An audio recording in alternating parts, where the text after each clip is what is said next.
Nous reprenons notre étude du Mesilat Yesharim Bezrat Hashem. Je vous dis tout de suite, mon but dans ce show de Mesilat Yesharim, c'est juste le Perek Aleph. Après, on va passer à un autre Moussar Bezrat Hashem. Donc, il ne reste plus grand-chose. Omer Arav.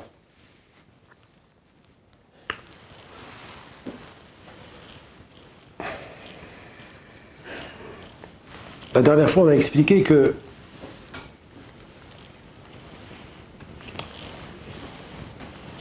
maintenant que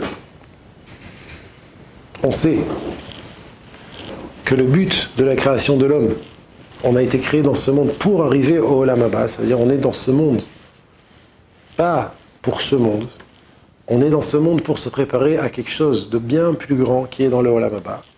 Il dit le Mesilat Yesharim, on va de suite comprendre l'importance des mitzvot qui nous ont été donnés et la précieuse valeur de la Avoda Hashem qui est entre nos mains.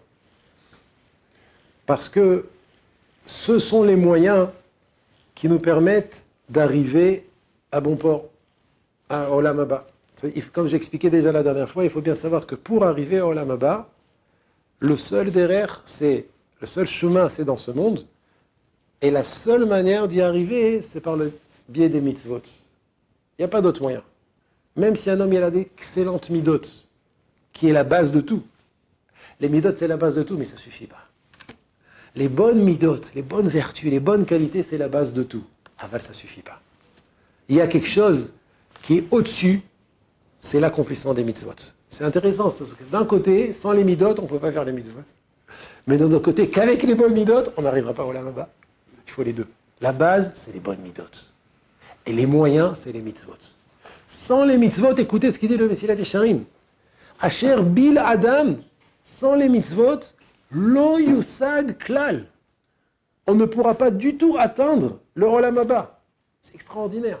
On peut dire, attends, je suis humble, je suis zariz, je suis pas paresseux, je suis généreux, j'ai tout. Mais ça ne suffit pas pour arriver au Olam Haba. Quoi? Ah? Il a la mauvaise mida de pas faire la mida. Oh là là là là, c'est extraordinaire. C'est un chidouche ce que tu dis, c'est pas une mauvaise mida. La Torah, elle est mechadeshet, qu'on ne pourra pas arriver au Olam Haba sans les mitzvot. Mais d'appeler ça une mauvaise mida, c'est un chidouche ce que tu dis. Ah? J'entends pas. Il n'a pas la Midat Haemet. Oh, ça je suis d'accord. Le mitzvot, c'est Midat Haemet. Aval, ça suffit pas. Alors, je répète. Le midot, mida, c'est la vertu. La vertu de la vérité. Avoir la vérité. La vérité, c'est que dans la Torah, c'est que les mitzvot.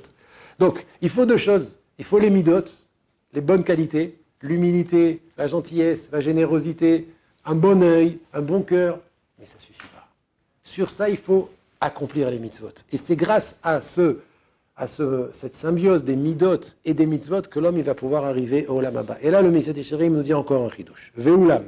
Cependant, Yadoua, nous savons, qui ein atachlit magia, qu'un but ne peut être atteint, et là, mikoach kibutz kol ha'emtsaim, que par la réunion de tous les moyens, cher nimtseu qui existent, ve'asher shimshu le'agio, et qui permettent d'y arriver. Vous entendez ce qu'ils disent? C'est-à-dire, en vérité, tu ne peux atteindre un but que si tu utilises tous les moyens qui t'y amènent. C'est un chidouche ça aussi. Ah? On ne peut arriver à ce but qui est le Olam Haba qu'en utilisant tous les moyens qu'Hachem a mis à notre service, qui sont les mitzvot. Alors, voilà, si tu n'es pas Kohen, c'est pas la peine de chercher à faire les mitzvot qui sont liés au Kohanim, de les faire concrètement.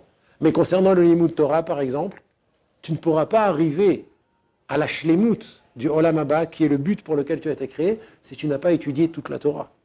Et si tu n'as pas accompli toutes les mitzvot que tu dois accomplir de la meilleure manière qu'il faut les accomplir. Alors attention, on a une vie. Il ne faut pas rentrer en achatz, il ne faut pas être stressé. Alors, il faut savoir que c'est notre tafkid, c'est notre mission dans ce monde.